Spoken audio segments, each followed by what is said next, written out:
नमस्कार दोस्तों, मैं रविंद्र त्रिपाठी आप सबका अपने YouTube channel cinema with Ravindra Tripathi पर स्वागत करता हूं। दोस्तों, आज मैं फिर से वेस एंडरसन की फिल्म की चर्चा करूंगा। मैं इनकी दो फिल्मों की चर्चा कर चुका हूं, the wonderful story of Henry sugar और दूसरी पॉइजन की। आज द रैट कैचर की चर्चा करूंगा। द रैट कैचर, ये भी नेटफ्लिक्स पर ही है फिल्म। और ये जो फिल्म है, अब रॉयल डाल के बारे में बता ही चुका हूँ कि वो बहुत ही अजीबोगरीब कहानियाँ लिखते थे, बच्चों के लिए लिखते थे, पर उसमें एक मिस्ट्री होती थी, उसमें एक जुगुप्सा भी होती थी। ये जो फिल्म है ये भी एक जुगुप्सापूर्ण फिल्म है, मतलब इसको देखते हुए अंदर से कुछ होता है। पॉइजन देखते हुए तो रोमांच होता है, मतलब कि अब क्या करेगा आदमी, इसको जो डर से है सोया हुआ है कि उसके कपड़े में एक सांप घुस आया है और जो सो पड़ा है।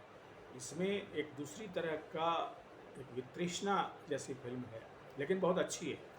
मैं ये नहीं कहूँगा कि फिल्म बुरी, फिल्म वंडरफुल है। और वेस एंडरसन का कमाल है कि उन्होंने रोआल्ड डाल की एक ऐसी कहानी को फिल्मी रूप दिया है जिसमें वायलेंस ऐसे तो नहीं दिखता, बहुत कम है, लेकिन दुनिया में वायलेंस के कितने पंजे जो हैं वो कितने खूंखार पहने हैं और बिना आवाज़ किए आते हैं, इसको दिखाया है इसमें द रेड कैचर ने।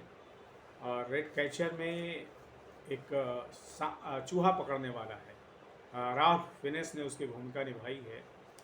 वह सरकार की तरफ से भेजा जाता है दो लोगों के पास, जिनकी भूमिकाएं क्रमशः रूपर्ट फ्रेंड और रिचर्ड आर्डे ने निभाई है। और वो जो चूहा पकड़ने वाला है वो बड़ा विचित्र किस्म का प्राणी है जो बयान किया गया है, जो इसमें एक व्यक्ति जो बयान करता है उसका, वो लगता है कि वो चूहे जैसा ही है, बिना दबे पाँव आता है, बिना आवाज़ किए। और उसके दांत बड़े अजीबोगरीब हैं, बोलने की शैली उसकी अजीबोगरीब है। और इन दोनों के पास आके कहता है कि मैं चूहा पकड़ने आया हूँ और मेरे पास एक ऐसी चीज़ है जिससे चूहे जो है मर जाते हैं। वो ओट्स का दाना है, कहता है कि इसमें जहर भरा हुआ है। तो सामने घास का एक बड़ा ढेर रखा हुआ है, पुआल का ढेर समझ लिए, घास का नहीं, हम लोग तो उसको पुआल बोलते हैं। उसके चारों तरफ वो ओट्स के दाने जो है सो बिखेर देता है। लेकिन एक सप्ताह के बाद जब तीनों मिलकर देखते हैं तो कोई भी चूहा मरा नहीं है। उसका कहना है कि चूहे मर जाएंगे, लेकिन चूहा मरा है। फिर वो करतब दिखाता है। वो करतब बड़ा भयावह है, और उस करतब में ये है कि वो व्यक्ति अपने पॉकेट में एक नेवला रखता है और एक चूहा रखता है, और उस चूहे और नेवले को अपने शर्ट के अंदर डाल लेता है। तो नीचे बेल्ट है तो नीचे नहीं जाएंगे वो, और उसमें जो है नेवला जो है वो चूहे को मार देता है और दोनों को, वो डेड बॉडी को जो है वो निकालता है। बड़ा बहुत ही सरल तरीके से फिल्माया गया है, लेकिन उसका प्रभाव बड़ा खौफनाक है। फिर वो कहता है कि मैं ऐसे ही देख करके चूहे मार दूंगा, और वो कहता है कि इस पर बाजी लगाओ। तो उसमें 1 शिलिंग की बाजी लगती है, और वो एक चूहा फिर अपने पॉकेट से निकालता है, उसको एक कार के ऊपरी हिस्से पर खड़ा कर देता है। और वो चूहा को देखता रहता है, देखता रहते हैं। चूहा थोड़ा खड़ा होता है, फिर बैठता है, फिर अपने जो उसके पैर होते हैं छोटे छोटे उसको फैलाता है। और इन लोगों को लगता है क्या हो रहा है। इसी बीच चूहा जो उड़ता है और उड़ते पे जा कर के दूर गिर जाता है, मतलब वो चूहा मर जाता है।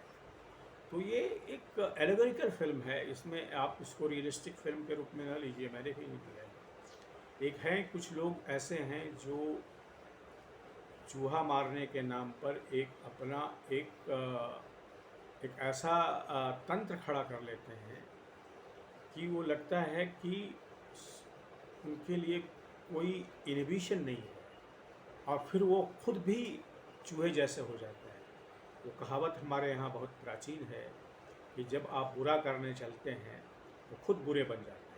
कुल समरी यही है कि रेड कैचर जो है वो चूहा पकड़ने में माहिर कहता है, वो खुद भी चूहे जैसा हो गया है। उतना ही उसको देख करके उतनी ही जुगुप्सा होती है, उतना ही उससे घिन आती है।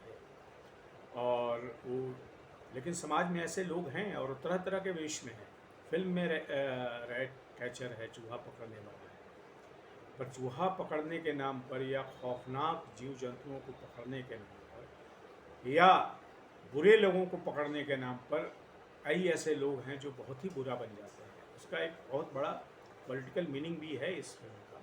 दोस्तों, ये फिल्म आपको देखनी चाहिए, और अगर आप फिल्म लवर हैं, मैं तो वेस एंडरसन का फ़ैन हो गया हूँ।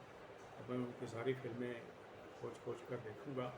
उनकी एक और फिल्म इसी रोआल्ड डाल सीरीज में है, द स्वान, उसको भी देखूँगा, उसके बारे में बताऊँगा। ये फिल्म भी नेटफ्लिक्स पर है और ये भी कुल 15 मिनट की फिल्म है, 15 मिनट्स, कोई तामझाम नहीं है। एक फिल्म मेकिंग का भी एक नया तरीका जो है वेस एंडरसन ने विकसित किया है, ये भी मुझे जो है सो प्रभावित करता है।